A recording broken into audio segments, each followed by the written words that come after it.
You need to understand your position in this organization. Marvin. Gordon Fletcher didn't even look up when he said it. His fingers were busy straightening papers on his desk, making sure every edge lined up perfect. We were sitting in conference room 2B at Industrial Systems Corporation, the one with the broken air conditioning and that persistent smell of burnt coffee that never quite went away. I'm Marvin Hayes, 47 years old, and I've been keeping this company's factory automation systems running for 22 years. That morning, I thought I was just going to another routine compensation review. Turns out I was about to learn exactly what 22 years of loyalty was worth to them. Gordon slid a paper across the table. His watch caught the fluorescent light. Expensive, probably cost more than my monthly truck payment. This outlines your updated compensation structure for the upcoming fiscal year, he said in that flat HR voice. They all perfect after years of delivering bad news. I looked down at the document. Senior Automation Systems Engineer, 22-year service record, merit increased 2.9%. Below that, in smaller print, like they hoped I wouldn't notice, compensation aligned with organizational equity standards. I'd seen that phrase before. It was corporate speak for we've decided what you're worth and arguing won't change our minds. 2.9%, I said quietly. Correct. That falls within the standard range for senior technical staff. I leaned back in that uncomfortable chair. The Army taught me patience, how to stay calm under pressure. 6 years with the Corps of Engineers gave me that discipline. But this wasn't equipment failure or emergency troubleshooting. This was something different, something that felt like getting sucker punched. What about Wesley? Gordon's pen stopped moving for just a second. Then he forced a smile that looked like it hurt. I'm not sure what you're asking. Wesley Brooks, the new Operations Excellence Director. He started 10 months ago. The smile got tighter. I can't discuss another employee's compensation with you, Marvin. You know that. He's making almost double my salary, isn't he? Gordon set his pen down carefully, buying time. Wesley brings different qualifications to the organization. He has an MBA from a prestigious business school. He has strategic vision that aligns with executive objectives. I let those words hang there for a moment. Different qualifications.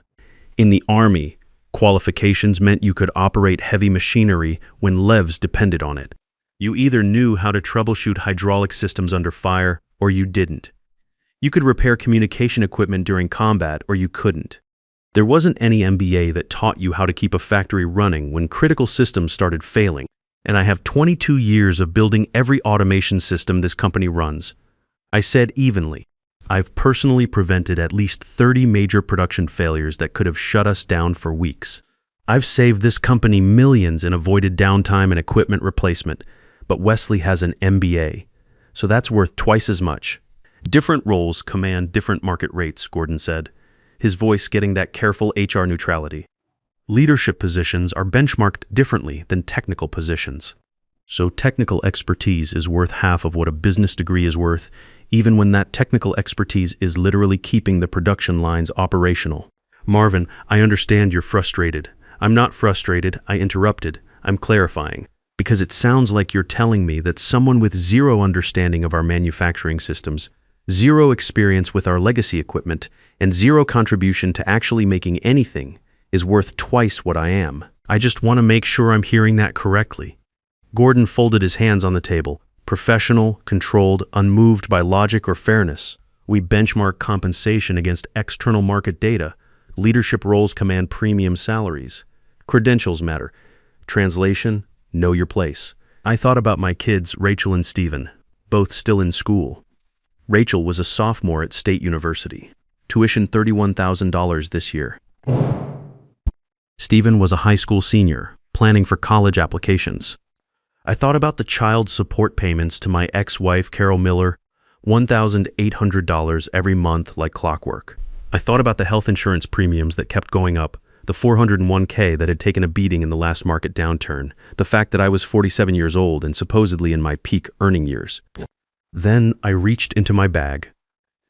Gordon tensed slightly, probably thinking I was pulling out a legal document or a list of grievances. Instead, I took out a single piece of paper, folded once, and placed it on top of his compensation document, my resignation letter. His eyes dropped to it. I watched the blood drain from his face as he read the first line.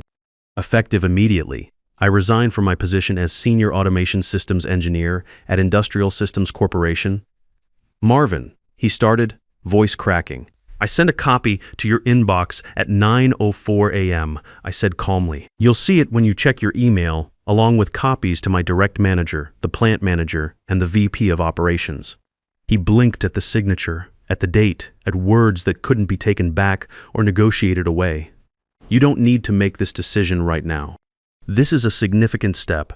Talk to your manager. Sleep on it. We can revisit the numbers. I've been sleeping on it for 22 years, I said, standing up. This is me waking up. Gordon opened his mouth, closed it, opened it again. But you told me to understand my position in this organization, I said, picking up my bag. So I do. And my position is somewhere else. I left the resignation letter on the table and walked out. The click of the conference room door closing behind me was the most satisfying sound I'd heard in years. Let me back up and tell you how a quiet, underpaid automation engineer and one dismissive sentence in an HR meeting turned into the most expensive 36 minutes in Industrial Systems Corporation history. My name is Marvin Hayes. I'm 47 years old, divorced father of 2 kids who are counting on me for their future. I don't have an MBA. I don't have an Ivy League degree. What I have is an engineering degree from a state university. 6 years in the Army Corps of Engineers, working on construction equipment and power systems, and 22 years of institutional knowledge about manufacturing automation so complex that it required constant attention just to keep it running. The Army shaped how I approach everything. When you're responsible for keeping generators operational in forward operating bases, you learn that people's safety depends on systems working exactly as designed. You don't get to blame someone else when power fails during operations. You don't get to make excuses when hydraulic systems break down in the middle of a mission. You fix it, document what went wrong, and make sure it doesn't happen again. That discipline served me well when I started at Industrial Systems Corporation in 2002, right after I finished my degree on the GI Bill. Back then, they were a mid-size manufacturing company trying to compete with automated facilities 10 times their size. On paper, they provided precision manufacturing for aerospace and defense contractors. In reality, they ran a collection of production systems held together with outdated programming, manual workarounds, and the desperate prayers of 2 exhausted technicians. The company had contracts with major aerospace firms, defense contractors, and automotive manufacturers. Their production lines made critical components for aircraft engines, missile guidance systems, and precision automotive parts. When those systems went down, real people lost their jobs. Contracts got canceled. Delivery schedules collapsed. My interview was with Harold Gibson, the plant manager at the time, who'd built his career on actual manufacturing work before getting promoted into management. He understood that automation wasn't just about installing software and hoping for the best. Can you keep this equipment from falling apart? He asked, gesturing at a printout of our production schedules that looked more like a disaster timeline than a manufacturing plan. Depends, I said. Can I actually fix things, or will I just be putting out fires? If you can justify the changes, he said, you can make them. He hired me that afternoon. For the first month, I just observed. I sat in on equipment failure calls, read maintenance reports, traced control system logic, talked to the operators who'd been there long enough to know where all the problems were buried. The pattern was clear.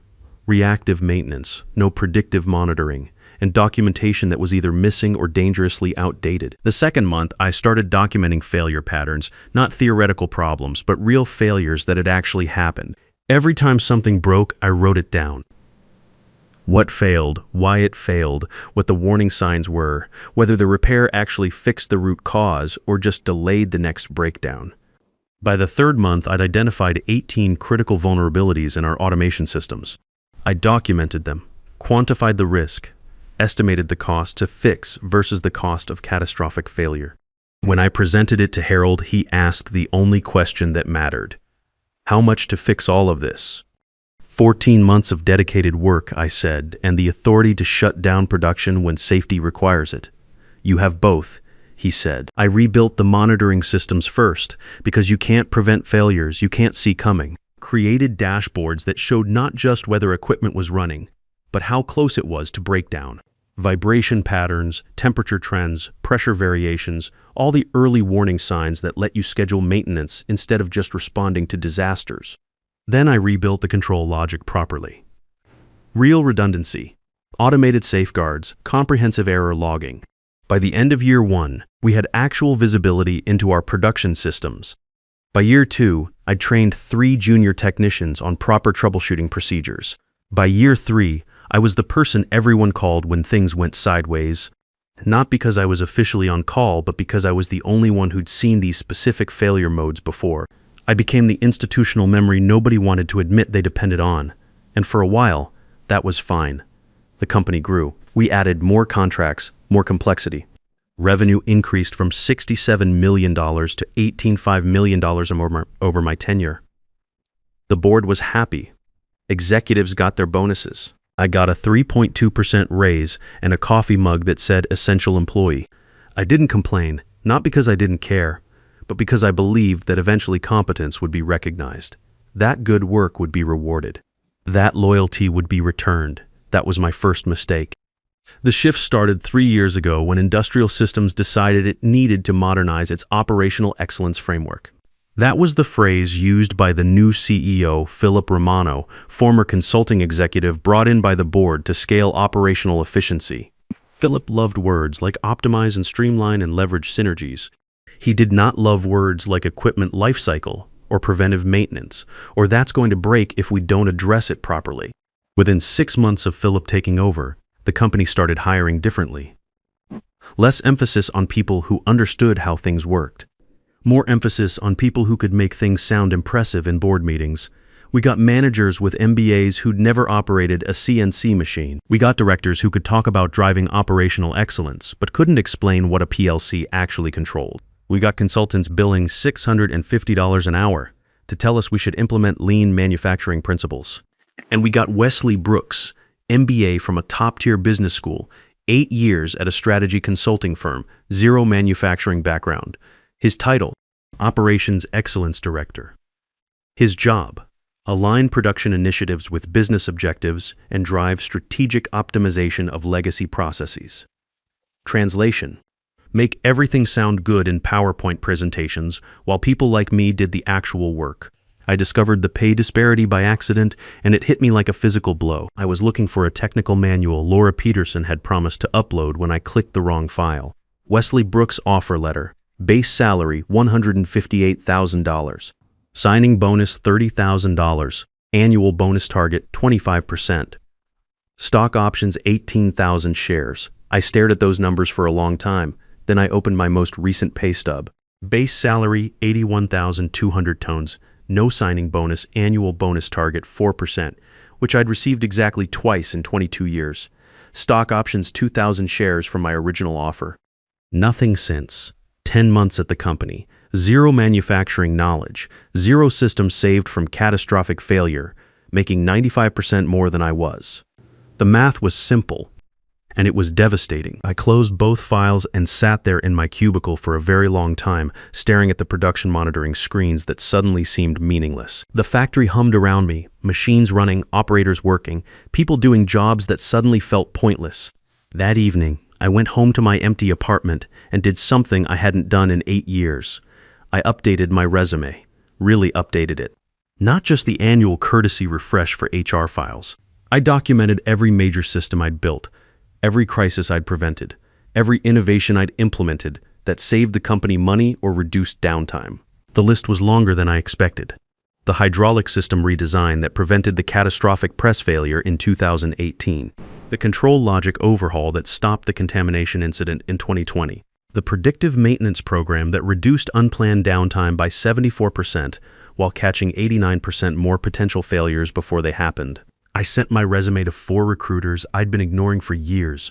Within 48 hours, my phone was ringing. Within 2 weeks, I had 5 serious offers. Within 3 weeks, I'd accepted one. Senior Manufacturing Systems Engineer at Advanced Manufacturing Solutions. $134,000 base salary, 18% bonus target, real stock options. All I needed was the right moment to leave Industrial Systems.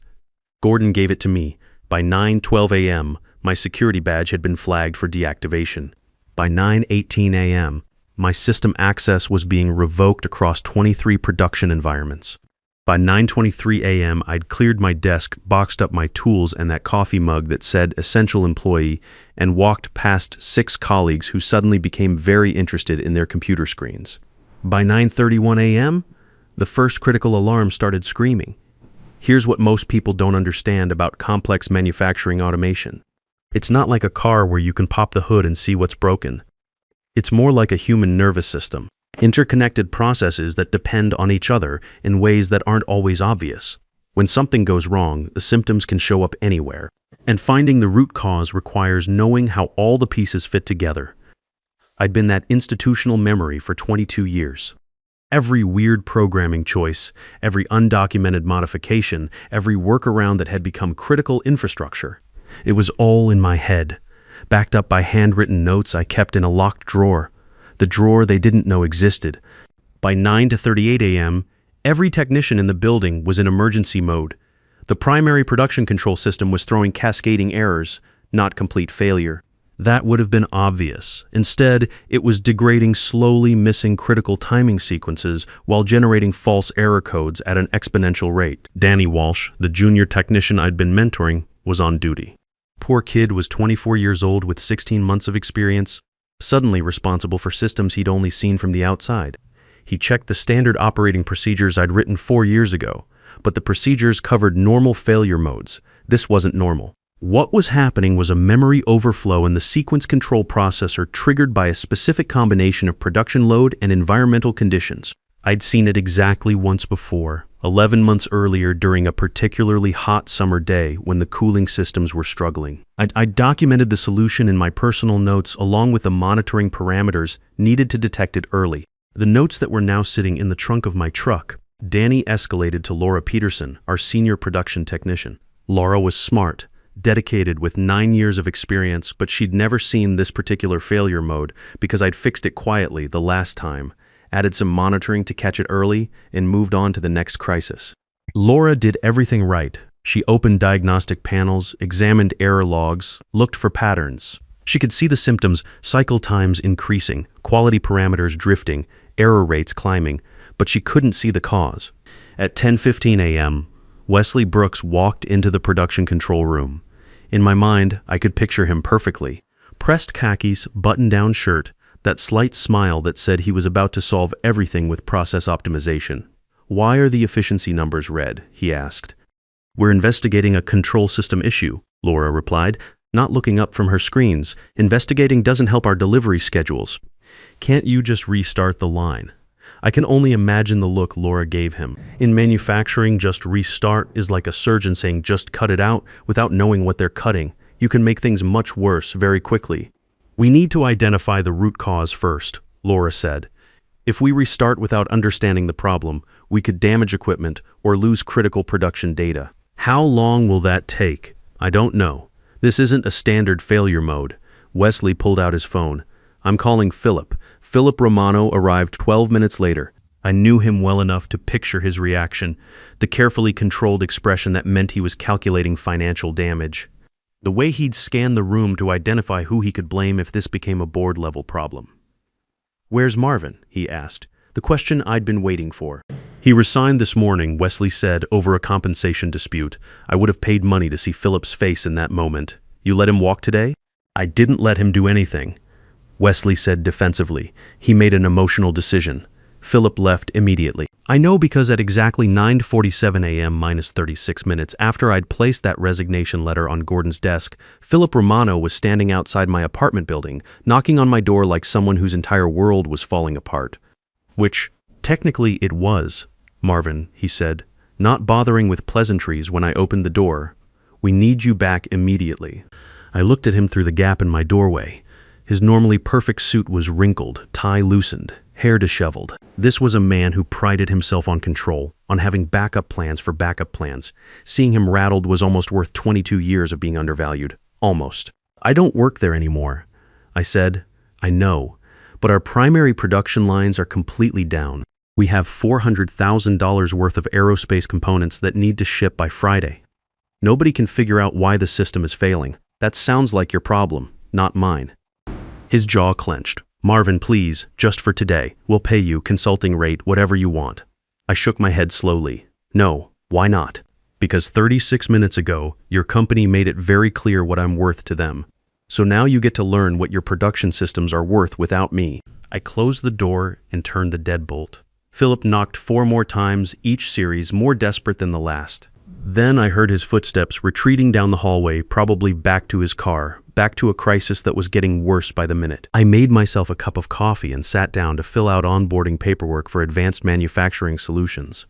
The outage lasted 84 hours. I didn't watch it happen in real time, but I heard about it later from Laura Peterson, who was still willing to talk to me after everything settled. By 2 p.m., 3 major delivery schedules were at risk. By 4 p.m., Philip had called in Manufacturing Crisis Solutions, an emergency consulting firm that specialized in production recovery. The lead consultant spent 6 hours examining our systems and finally admitted what everyone already knew. Without the original systems engineer, this could take days or weeks to fully understand and stabilize. The consulting firm worked through the weekend. They brought in 8 specialists, set up a command center, and started systematically going through every piece of our automation infrastructure. At $550 per hour per consultant, the bill was climbing toward $185,000 before they'd even identified the problem. The breakthrough came at 2:30 a.m. Sunday when Danny Walsh finally remembered something I'd mentioned casually 8 months earlier. There was an old technical document buried in our internal knowledge base, something I'd written after a similar incident years ago. Critical system dependencies and recovery procedures. It had everything.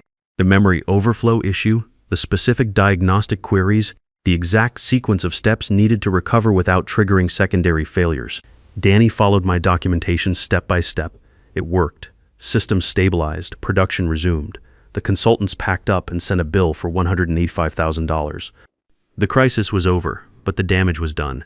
The aftermath unfolded over the next 6 months, and I watched it from the comfortable distance of my new job at Advanced Manufacturing Solutions. Within the first week, 2 major aerospace contracts worth a combined $3.8 million were terminated. The delivery failures had triggered penalty clauses that cost Industrial Systems another $1.2 million. Philip called an emergency board meeting. 3 executives were asked to pursue other opportunities. Wesley Brooks was quietly reassigned to a strategic planning role with no operational authority. Gordon Fletcher was terminated for what they called organizational restructuring, though everyone knew it was because he'd managed to lose the most valuable employee in the company over a $25,000 salary difference. David Mitchell reached out to me 3 weeks after the incident. Professional email, carefully worded. He offered $128,000 base salary, 15% annual bonus, title bump to principal manufacturing engineer, direct reporting to him instead of through middle management. "I know we failed you," the email said. "I'm asking for a chance to make it right." I read it 3 times, then I responded, "I appreciate the offer, but I've already started at my new company. I'm happy here. I hope you can rebuild your engineering program successfully, because I was happy." Advanced Manufacturing Solutions was everything Industrial Systems wasn't. The CTO, Dr. Rebecca Davis, had spent 12 years doing actual engineering work before moving into leadership. She understood that manufacturing automation wasn't a business problem you could solve with strategy meetings and PowerPoint presentations. "What's the worst crisis you ever responded to?" she asked during my final interview. I told her about the hydraulic system failure we'd prevented in 2018, how I'd tracked a pressure anomaly through 4 different production lines and identified the root cause before it could trigger a catastrophic equipment failure. She nodded slowly. "If you join us, that kind of knowledge won't sit in someone's head or personal notes. It'll be documented, shared, and built into our processes. We've learned that talented people leave. When they do, we need to make sure the organization retains what they knew. Starting salary, $124,000. Bonus target, 18%. Stock options, 12,000 shares. But more than the money, it was respect. On my first day, Rebecca introduced me to the engineering team. This is Marvin Hayes. He's joining us as Senior Manufacturing Systems Engineer. He has more real-world automation experience than most of us combined. When he tells you something about production systems, listen, because he's earned that authority through 22 years of keeping critical manufacturing running. No qualifiers, no he's just a technical person, just respect. Within 6 months, I'd rebuilt their monitoring infrastructure using everything I'd learned at Industrial Systems, but properly documented this time. Within a year, I'd trained 4 other engineers to the point where they could handle major incidents independently. Not because I was trying to make myself replaceable, but because I was building something sustainable. Today, I'm Principal Manufacturing Engineer at Advanced Manufacturing Solutions. I make $147,000 base salary. My bonus last year was $26,000. When we go public next year, my stock options will set me up for a very comfortable retirement. But more than the money, I have something industrial systems never gave me: respect. When I say something's going to fail, people listen. When I document a procedure, it becomes required reading. When I suggest we need to slow down and do something right, nobody tells me to understand my position. Because my position is exactly where expertise should be, at the table, with a voice, being heard. 2 years later, I got an email from David Mitchell. Subject line: consulting opportunity. They wanted to bring me in as an external consultant for quarterly system reviews and knowledge transfer sessions. The proposed rate: $245 per hour. I thought about it for exactly 36 minutes. Then I said yes.